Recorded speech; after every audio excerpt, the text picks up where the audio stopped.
என்ன பாதிக்கப்பட்டவர் வந்து என்ன இன்சூரன்ஸ் எடுத்தாரு, எவ்வளோ அமௌண்ட் கட்டினாரு, எதனால் அவர் கிளைம் ரிஜெக்ட் ஆச்சு, என்னென்ன ரீசன் சொல்லி ஏமாத்துறாங்க, எப்படி கேஸ் போட்டு வின் பண்ணி 3 லட்ச ரூபா இழப்பீடு வாங்கினார்?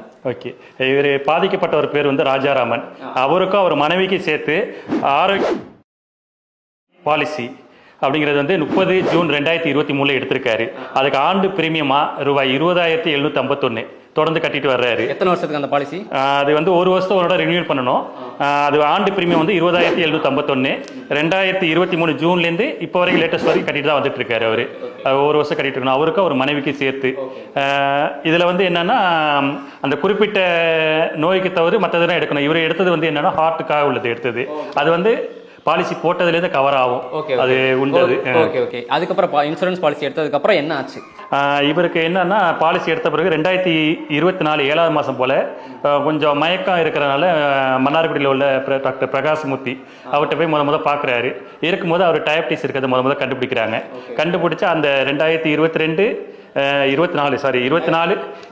7ஆம் மாதம் ஜூன்லேருந்து அந்த மெடிசன் எடுத்துட்டு இருக்காரு, டயபிட்டிஸ்குள்ள மெடிசனு.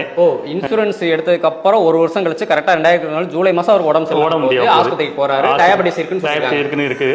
அடுத்த மறு மாசமே 8ஆம் மாசமே அவருக்கு வந்து ஒரு மயக்கம், அந்த கை கால் வீக்கம், முகம் வீக்கம் அதெல்லாம் இருந்திருக்கு. இருக்கும்போது மன்னாரில் உள்ள ஹார்ட் டாக்டர் அவங்களுக்கு தெரிஞ்சவன்ட்ட காட்டும் போது அவங்க வந்து தஞ்சாவூர் உள்ள அணு ஹாஸ்பிட்டலுக்கு ரெக்கமெண்ட் பண்ணுறாங்க.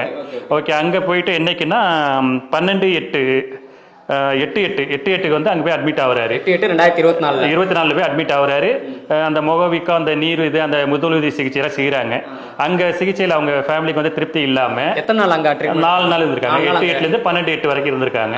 அதில் வந்து அவங்களுக்கு சாட்டிஸ்ஃபைட் ஆகாதனால திருச்சி காவேரி மருத்துவமனைக்கு 12/8க்கு கொண்டு போகிறாங்க. அன்றைக்கி நைட்டு 4 மணிக்கு இங்கே டிஸ்சார்ஜ் ஆகிறாங்க.